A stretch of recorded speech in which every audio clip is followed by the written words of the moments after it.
What is good, guys? So today we're going to be going over the day two free agency acquisitions. Yesterday I did the video on the day one acquisitions, gave my brief thoughts on those signings, trades, releases, re-signings, stuff like that, extensions. And so today I'm just going to be doing the exact same thing, only I'll be going over the signings that have happened over the last 24 hours, as well as the trades that have happened over the last 24 hours, and give my brief opinion on them.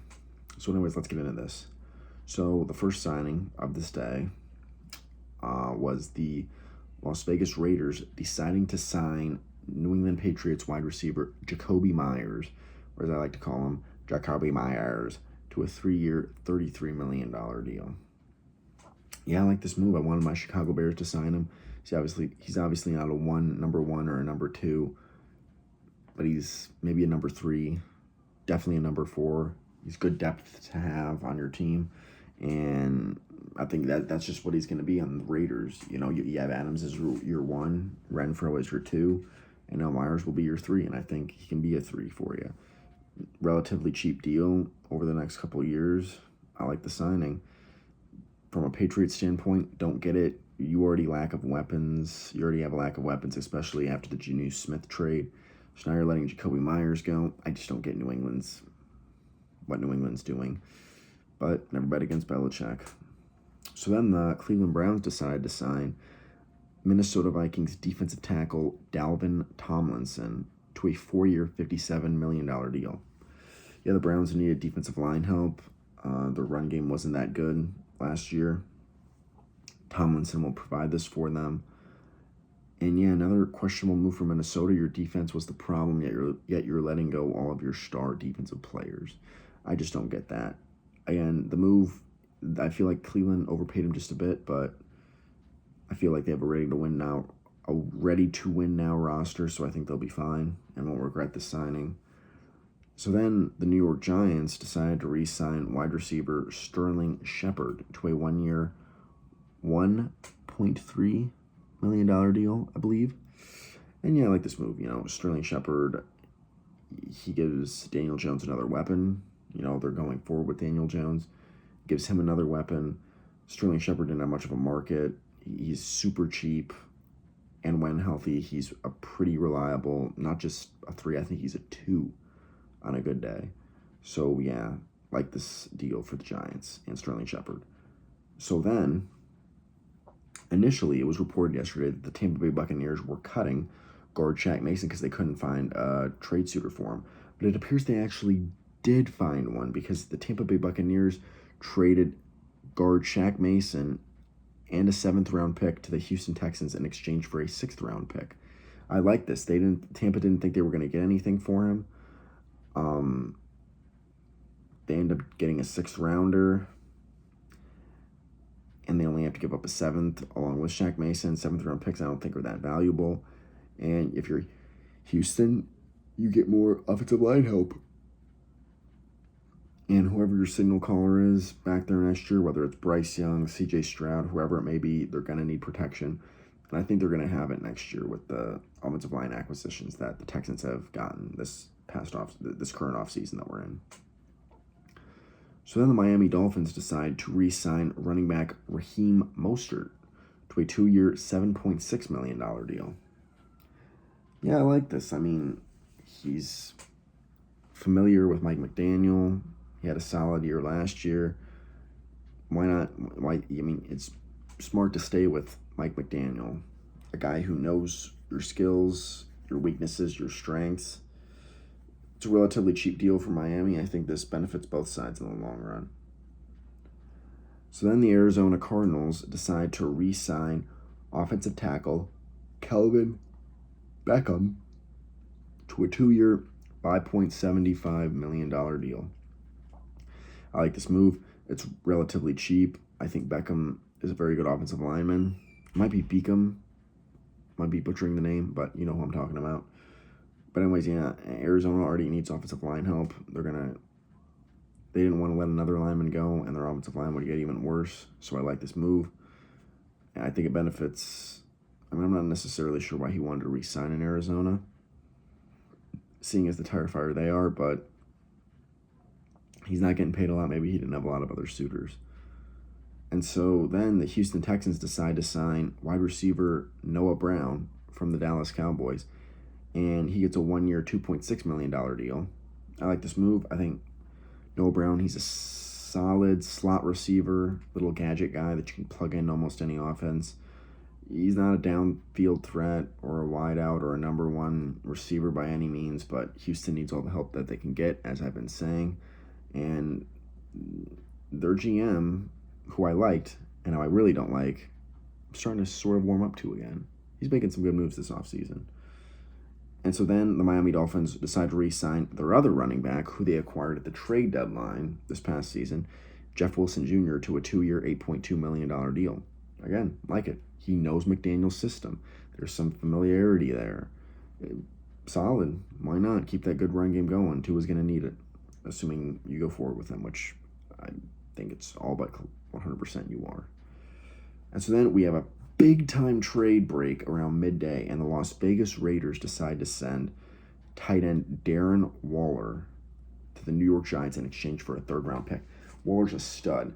He does what a lot of tight ends don't do in today's NFL. He blocks, but he can also catch like a Travis Kelce. I mean, this guy's a top 3 tight end in the league when healthy. Bit of an injury concern. I think that's why they only got a third-round pick rather than a second-round pick. But yeah, tight ends, they don't get a lot. There's no way you're getting a first for Waller. Love this trade. You get Daniel Jones, another legitimate weapon. And, you know, the Raiders, they couldn't afford Waller. They already have all these weapons. And in exchange, they get a third-round pick. So I think this is a good move for both parts. For the Raiders, for the Giants, and for Darren Waller. So then the Minnesota Vikings decide to re-sign their center Garrett Bradbury to a 3-year, $15.75 million deal. And I like the signing. I think Garrett Bradbury is one of the best centers in the game. I loved it when they drafted him not too long ago, a couple years it's been. But he's really helped improve this offensive line.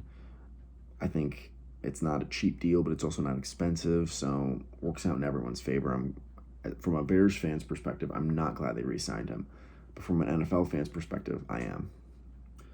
And so then the Detroit Lions decide to sign San Francisco 49ers cornerback Emmanuel Mosley to a 1-year, $6 million deal.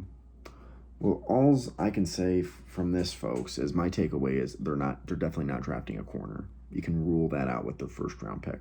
Because now they have Mosley, and they have, I can't believe I forget him, the guy that they just acquired yesterday, Sutton, and they have Jeff Okudah.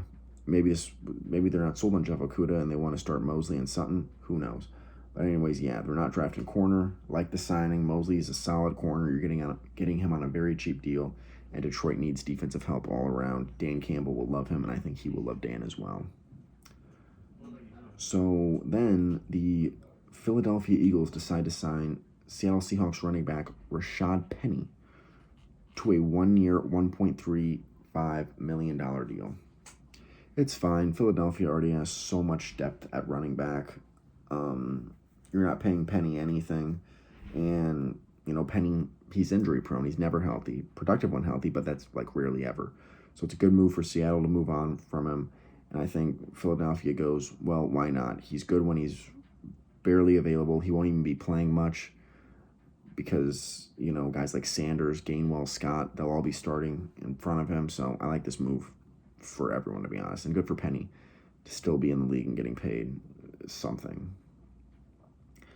So then some news. It's not really surprising. The Indianapolis Colts decide to release quarterback Matt Ryan. I think Matt Ryan's going to retire. If he does want to keep playing in this league, he won't be a starter anywhere. He will be a backup. I don't think he wants to be a backup. If it's backup or retirement, he'll choose retirement.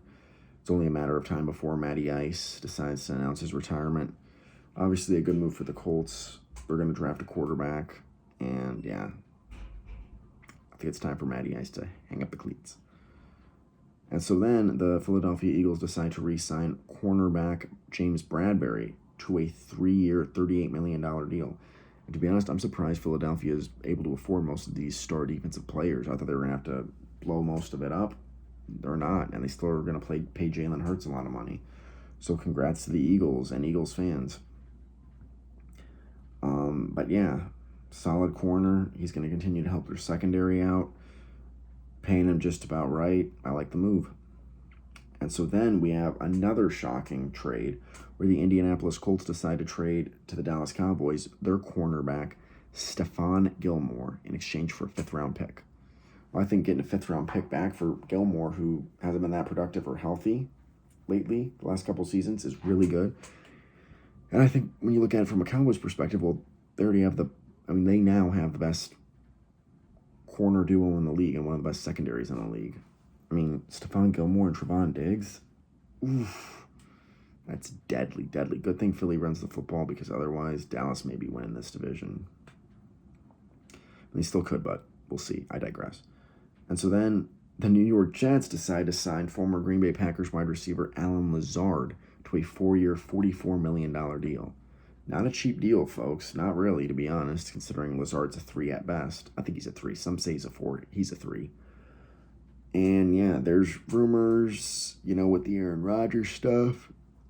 He put that list out of the guys he wants the Jets to target before he shows up there.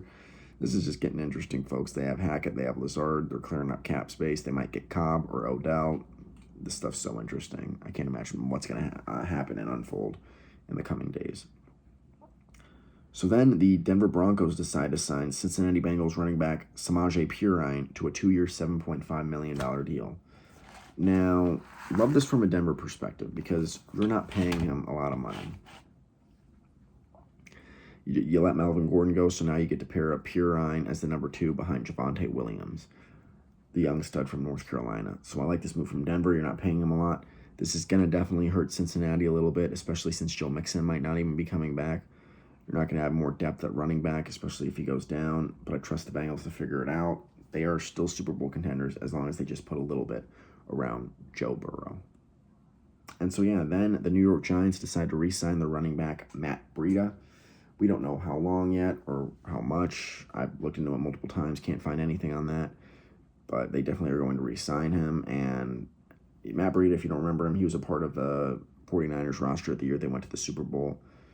This is a solid signing. He gives you more depth behind Saquon Barkley. Saquon, who's injury-prone most of the time. But, yeah. And, by the way, they just franchise tag Saquon. So, yeah, Matt Breida won't even have to be the one. Solid move for the Giants, depending on what they paid him. And Matt Breida just wants to stay in the league. So, I like the move. And so then the Philadelphia Eagles decide to re-sign their running back, Boston Scott, to a 1-year, $2 million deal. And I like it. Again, just like we talked about with the Eagles, more depth at running back. You're not paying him anything. And Boston Scott continues to still be on the roster and make a solid career in this league. So then we have the Arizona Cardinals deciding to re-sign their running back, Corey Clement, to a 1-year deal. We don't know how much yet. We just know it's going to be a 1-year deal. For those of you who don't remember Corey Clement, he was one of the 3-star running backs on the Eagles Super Bowl winning team back when they won Super Bowl 52 with Doug Peterson and Nick Foles. Clement, he's fine. I don't know if he's I don't think he's a number 1 running back, but Arizona, they need help wherever they can get it. So good to see Clement coming back, assuming they're not paying him a lot this year. And so then the Pittsburgh Steelers decide to re-sign their defensive tackle, Larry Ogunjobi, to a 3-year, $28.75 million deal. Well, hey, they love their defense. I like this move. I mean, him and Cameron Hayward, you're not going to be able to run the football on them. You got TJ Watt. They have one of the best front fours in the entire game. Ogunjobi, I'm not sure I'd pay him this much, but he is talented, and congrats to him. And the Steelers will once again have a great defense next season. So then the Dallas Cowboys decide to re-sign their linebacker, Leighton Vander Esch, to a 2-year, $11 million deal.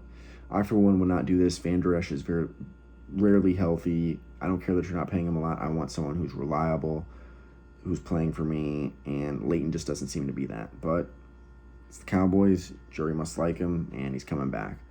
And now you're going to have a great linebacker duo with him and Micah Parsons. So then the New England Patriots decide to re-sign safety Jabril Peppers to a 2-year deal. Again, we don't know how much yet. We just know it's going to be a 2-year deal. Jabril Peppers, he's a stud safety that nobody ever talks about, one of the most underrated safeties in the game. And now he gets to stay in New England and help New England continue to have a great defense, just like they always do. It's always a top 10 defense, and Peppers is going to help that. Pretty sure he's the younger brother of Julius, by the way.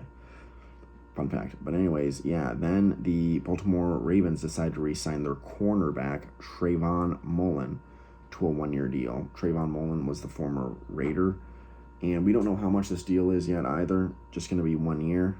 But, I like this move for Baltimore. They're going to continue to have a stacked defense, even without Calais Campbell. And if Lamar either sits out or just flat out doesn't play for you and you don't get a quarterback this year, Mullen, he is going to continue to help your defense win games, and that's what Baltimore's going to need. So then the Atlanta Falcons decide to continue to make big moves, and they decide to re-sign their offensive tackle, Caleb McGarry, to a 3-year, $34.5 million deal. They knew their offensive line was declining. They didn't want to have it continue to decline, and they have a young quarterback in Desmond Ridder that they want to make work. So I love they're rebolstering, rebooting the offensive line. I think it's going to be a lot better than it was this past season.